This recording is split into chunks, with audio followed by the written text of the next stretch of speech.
Skeptic Zone, a miracle of technology,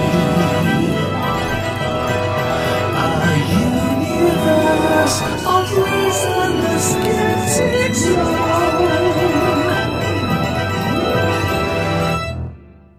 Hello, this is Richard Saunders from Sydney, Australia. Welcome to the Skeptic Zone for Friday, the 3rd of October 2008. Episode number 2. A short episode, only 15 minutes, where you get to be a fly on the wall for Sydney skeptics in the pub. Joining me in the pub was Dr. Rachael Dunlop and a host of other skeptics. So grab the drink of your choice and come and join us.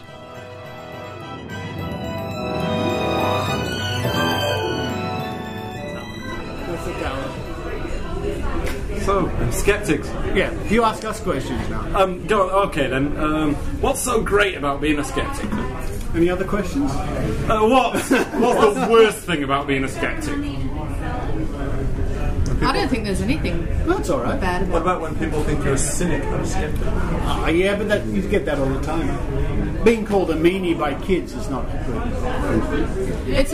It also gets difficult when your friends say to you, well, why are you doing this, and I don't think you should be doing this, and you have to spend hours and hours explaining to them what skepticism actually means, and it's not just poo-pooing everything, and it's not being a cynic, and that gets to be hard work sometimes, doesn't it, Richard? Yeah. You explain yourself over and over and over again, but of course you're educating people, so that's just part of the business. Because there's a great expression, I love it. Any jackass can call themselves a skeptic, and they do. Yep. I'm a skeptic, or I was a skeptic like you before I saw this psychic. Oh yeah, right. There's a problem with the terminology, isn't there? That's the biggest thing, is that the word skeptic has derogatory connotations. So what's a word we can use instead? Martin Hadley reckons New skeptic. ex-skeptics are worse than ex-prostitutes and ex-drug addicts. Is there an ex-skeptic? Yeah. There's a lot of people like that. Yeah, the people who say, I used to be a skeptic, but... Yeah, I was just reading one the other day. Well, I used to be a skeptic, but I never called myself a skeptic because I never felt the need to. I was just anti-bullshit. Well, they just... I used to be a skeptic, but I never practiced the scientific method in any way, shape or form. And they don't know what skeptic means. Well, I've read this guy who said he used to be a skeptic and now he's a Christian. That's what makes the claim. He said he's a former skeptic, now a Christian. And we're supposed to be impressed by that. I used to be a skeptic just like you, but then I started believing nonsense. Yay! Oh, cheers. Oh, have you guys ever had a big change of mind about something you were skeptical about and then suddenly said, actually, no, I've been convinced by this, I've changed my mind? No. Never? No. So you've never been wrong? It's not the way. It's not the way to look at it. The approach I take is there something to this claim? I don't know. I will look into it. I suspect there's not. I'm not going to go out there and say, for example, ghosts are completely unreal. End of story. So, in that sense, I'm not wrong because I'm not making an absolute statement. You see what I mean? Mm-hmm. But I'm sure that they don't exist really. But I'm open to them, you know.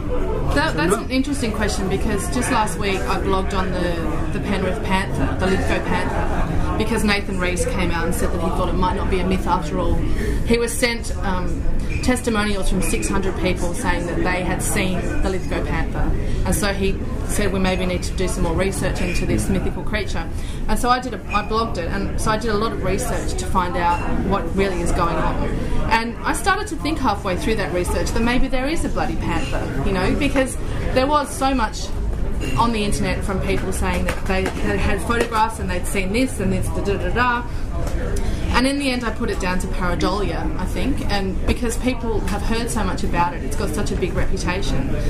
I don't doubt there's a huge feral cat running around the Blue Mountains. I think there probably is. And people see it, but because the suggestion has been it's a panther, they can make that connection that it's a panther when really it's just a big bloody feral cat. So, but it was interesting for me because halfway through that research I thought, well, maybe there is something in this. And I actually think there is something in it, but I think it's a feral cat.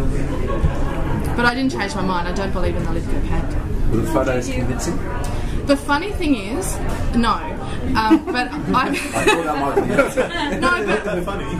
the funny thing is, I blogged this and I got a very angry response from someone calling themselves Mountain Girl. And it's interesting, isn't it, that believers cannot spell or string a sentence together in general. I find that a lot. And she insisted that her husband had a photograph of the panther.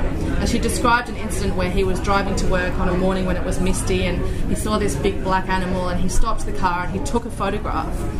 And I wrote back and very diplomatically said to her, that's just fantastic. Why don't you send me the photo? I'd love to see it. If not, send it to the Premier because he wants to see it too. Or go to a current fair and you can make some money.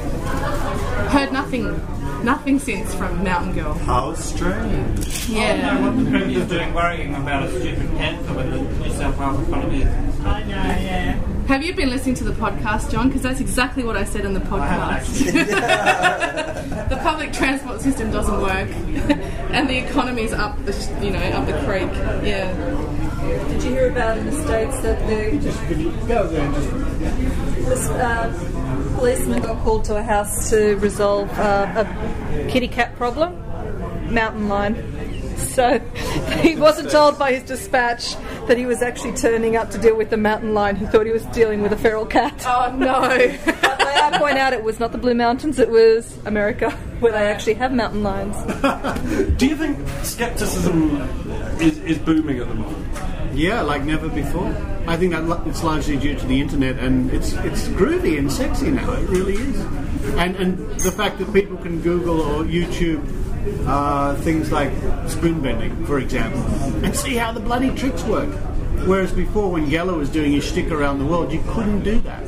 You know, the only person doing it was Geller, and so everyone was freaked out. And who? Yes, Yeah, who? Sorry, who? Yeah. So yeah, it really is. And there's really cool people in, like Phil Plait, the Bad Astronomer, for example. A lot of people really admire what he does, debunking the moon hoax theories and all that sort of stuff. And the Mythbusters. Yeah. They're making it groovy and cool, you know. They don't actually. They blow stuff up. They blow lots of stuff up. We should do that.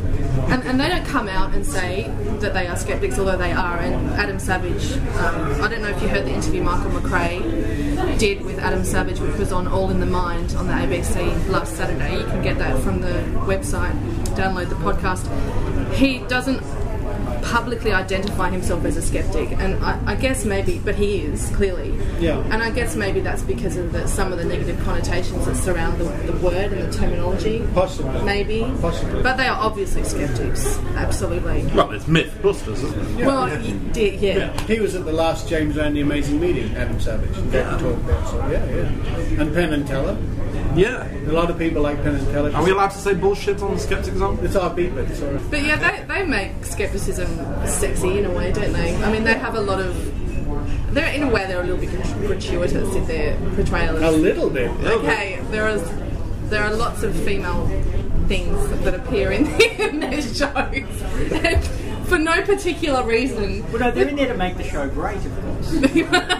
What was the one you and I watched where the beginning was just cheerleaders topless? And I don't know what that had to do with the show. I don't think it had anything to do with the show, but oh well, I watched the rest of it because that was the beginning. And so, Well, they were presumably testing the myth that fully clothed cheerleaders are unattractive. And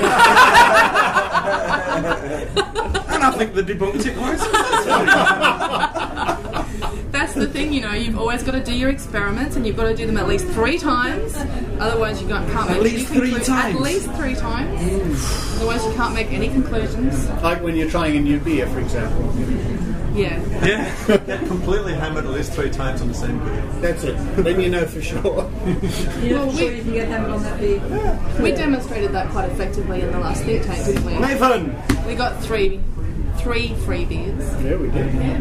So You guys mentioned the moon hoax earlier. I had a friend of mine that was completely convinced about the moon hoax. And he had this A4 sheet of paper that had been photocopied 100 times with a very small photo on it. And it looked like the photo, it had pointers on the photo, arrows going to various places. The shadow for this rock is wrong, and the shadow for the person is over here, and yet the flag's going this way. And it actually looked really quite convincing on the piece of paper. If you ever see this, people, Google Apollo image archive, and you'll come up with the high-resolution photos that were taken on the Apollo landings, and you'll be able to find the photo that's on the sheet. And when it's in clear, huge resolution, you can exactly see what's going on. And the man is jumping in the air, and you can see the puffs of dust from around his footprints. And that's why his shadow appears to be further away from where he is. But there are people that deliberately take a high-quality image that is perfectly clear, reduce the quality, and then decide to pick holes in it because it doesn't look good. There are deceitful people out there, and you need to keep a skeptical mind. Absolutely. I find that really interesting that you brought that up, because when I was doing the Lithgow Panther research, the only images I could find were grainy and really small.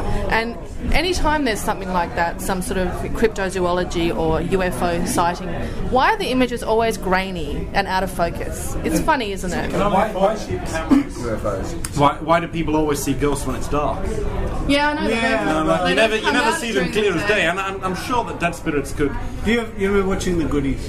I'm too young to remember The Goodies, Richard. You know that. There was a great episode where they went to Loch Ness to look for the monster, and they were in the shop, and the guy's selling them everything. Yeah, you've got to buy your monster certificate and all this sort of thing, and a special camera for taking fuzzy out of the But it's true, isn't it? They're always You see ghosts, you grainy. always see funny shapes in the darkness, and it's not only those brave kids that switch the light on and see it's their dressing gown hanging off the wardrobe and things. And goats are always clothed as well, aren't they? And they're always in sort Goats. of... Goats! Yes, goats. Goats are always clothed. Goats. Prove it. How are they dressed? In 18th century clothing, you know. Goats are dressed in 18th Yeah, century. in bonnets and big puffy dresses. They're always like that, aren't they? They're floating across the room.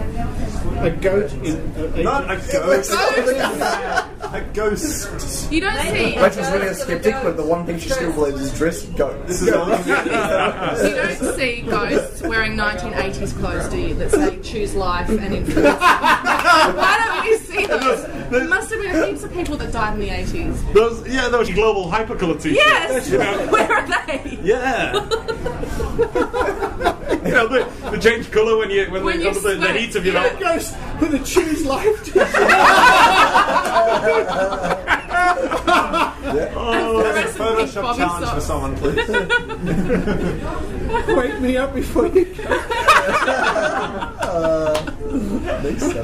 Why don't we see them? I want to see them. We're living in a material world now. Material jail. Grateful Dead? No.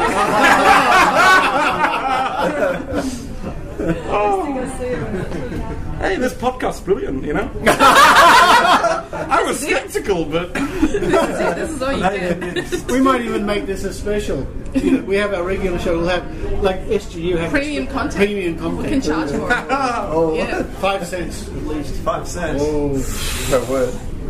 per word. But who's going to go through and count all the words?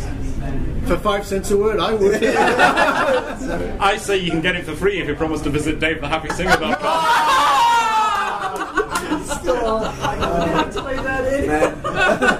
There's only so much beeping I can do. I think you can edit that quote into something that sounds a bit suggestive. You get it for free. That's fine by me. It goes with his routine. Do you have downloads on your... Yes. No. You can stream it. You can. Yeah, and there's links to YouTube videos of, Okay, cool. of stuff and my film scores and all sorts of stuff. Loads of crazy stuff. What was that website again? You've forgotten it, haven't you? Singer. .com. Let's all sing it. DaveTheHappySinger.com. Happy with 2 P's. Happy with 2 P's. That's one Yes. for Alan. Yeah, because you know, some people have been known to spell happy wrong. You mean with 3 mentioning Ps? no Allens. I mean names. HAPPY. This has been Skeptics in the Pub from October in Sydney, first Thursday of the month. Thank you, everybody. You might even appear on a podcast. Who knows?